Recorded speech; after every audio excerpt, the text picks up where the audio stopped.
आप ये समझ लो कि सेंट्रल कॉन्ट्रैक्ट होता क्या है। देखिए बीसीसीआई एक लिस्ट जारी करती है जिसमें 4 कैटेगरीज होती हैं और इनमें अलग अलग कैटेगरीज में अलग अलग प्लेयर्स होते हैं। पहली कैटेगरी होती है A+, दूसरी A, तीसरी होती है B और चौथी होती है C। जो सबसे प्रीमियम खिलाड़ी होता है वो सबसे ऊपर वाली कैटेगरी यानी A+ में होता है और इसी तरह खिलाड़ी की उपयोगिता के हिसाब से उसे अलग अलग कैटेगरी में डाला जाता है। जो किसी कैटेगरी में नहीं है इसका मतलब वो फिलहाल बीसीसीआई का उतना सगा नहीं है। हालांकि इसका मतलब ये नहीं है कि उसको सिलेक्ट नहीं किया जाएगा, वो सिलेक्शन के लिए कंसिडर नहीं किया जाएगा, पर जाहिर सी बात है सेंट्रली कॉन्ट्रैक्ट प्लेयर को प्रेफरेंस पहले दी जाएगी। अब आप जरा एक नजर कल रिलीज हुई इस लिस्ट पर डाल लीजिए, क्योंकि आज हम डिस्कस करने वाले हैं इस लिस्ट में कौन से खिलाड़ी हैं और टीम इंडिया पर उनका क्या असर पड़ने वाला है। ठीक है, तो सबसे पहले सेंट्रल कॉन्ट्रैक्ट लिस्ट की हाईलाइट नंबर 1, ईशान किशन और श्रेयस अय्यर को इस लिस्ट में जगह न मिलना। एक ऐसी लिस्ट जिसमें ऋषभ पंत है जिन्होंने 1 साल से क्रिकेट नहीं खेला, एक ऐसी लिस्ट जिसमें केएस भारत को भी जगह मिल गई है, उसमें ईशान किशन और श्रेयस अय्यर को जगह न मिलने का तो एक ही मतलब होता है, डिसिप्लिनरी एक्शन। वरना ईशान किशन पिछले साल के दिसंबर तक टीम इंडिया में खेल रहे थे, जबकि श्रेयस अय्यर ने तो इंग्लैंड की सीरीज में दूसरे मैच तक में हिस्सा लिया है। इतने रीसेंट खिलाड़ियों को निकालने का एक ही मतलब है कि बीसीसीआई ने जो मैंडेट जारी किए थे इन दोनों ने उसको पूरा नहीं किया है। बीसीसीआई ने सेंट्रल कॉन्ट्रैक्ट जो नहीं दिया श्रेयस अय्यर को और ईशान किशन को, इसमें कहानी सिर्फ इतनी सी है कि अय्यर हो या ईशान किशन हो, ये गेम से बड़े क्यों हो जाते हैं। अय्यर का जब नाम आता है तो पैसे का तो फिर बारिशों का नाम तो आएगा ही आएगा, क्योंकि यहाँ पे पैसा आने हुआ है। इतना पैसा है कि मैं आपको लफ्जों में बयान नहीं कर सकता। इनकी वुमेन्स आईपीएल के अंदर पैसे की बारिश है, इनकी आईपीएल के अंदर पैसे की बारिश ही बारिश है। मैं बारिश इसलिए कह रहा हूँ क्योंकि जो एक सीजन खेल लेता उसकी पूरी जिंदगी बन जाती है। इसीलिए वाले छपड़ी है ना, इनको सीखना चाहिए कि बीसीसीआई ने किस तरह अपने टेस्ट क्रिकेटर्स को इज्जत दी है सेंट्रल कॉन्ट्रैक्ट में, क्योंकि इन घंटू ने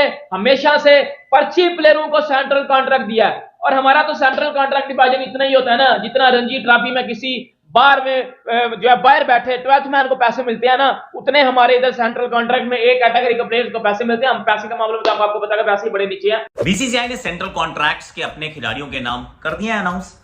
वैसे तो सारे वही हैं जिनकी उम्मीद थी, पर there is no Shreyas Iyer. Ishan Kishan भी वहां पे मौजूद नहीं है।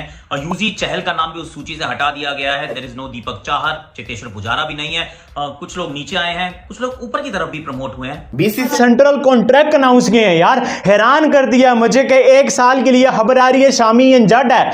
पता है शामी इंजर्ड है, शामी ने नहीं खेलना 1 साल तक, 6 महीने तक, बट उसके बावजूद शामी को रिवार्ड करना। टेस्ट क्रिकेट को इज्जत दी है बीसीसीआई ने यार। टेस्ट क्रिकेट के लिए जो इज्जत, मतलब आजकल का लोग कहते हैं बीसीसीआई पैसे के पीछे भागता है, बीसीसीआई आईपीएल के पीछे भागता है, आईपीएल इंटरनेशनल क्रिकेट तबाह कर दीजिए होगा, बट बीसीसीआई टेस्ट क्रिकेट को जिस तरह से इज्जत दे रहा है और जिस तरह से बीसीसीआई ने वुमेन्स क्रिकेट को इज्जत दी है, ये गोरे भी नहीं करवा सके जिस लेवल का WPL बीसीसीआई करवा रहा है। पहले किशन की छुट्टी हो गई है।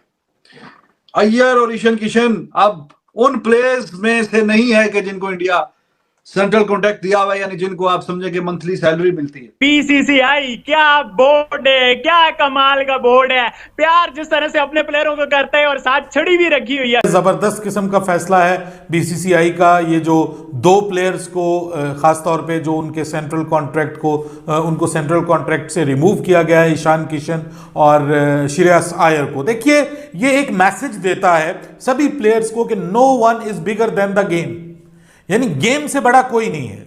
जो गेम है, क्रिकेट की गेम है, वो सबसे बड़ी है और जो उसको उसके स्पिरिट के अगेंस्ट जाएगा वो भले कोई भी हो, कितना भी बड़ा खिलाड़ी हो, BCCI is not taking that easy.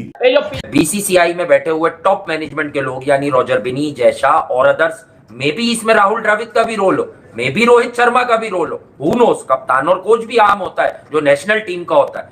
उन्होंने रियलाइज कर लिया कि यार भारत के पास जो ये ट्रॉफी आते आते रह जाती है, या भारत अचानक से चोक करता है, या किसी बड़े इवेंट में कभी पांड्या का टखना मुड़ रहा है, तो किसी बड़ी सीरीज में अय्यर के कूले में 30 बॉलों के बाद दर्द हो जाता है, ये एक नई, या ईशान रास्ते से टेस्ट सीरीज में माजरत कर लेता है क्योंकि उसे पता होता है कि 1-1.5 महीने के बाद आईपीएल आ रही है, मैं तैयारी पूरी कर लूं।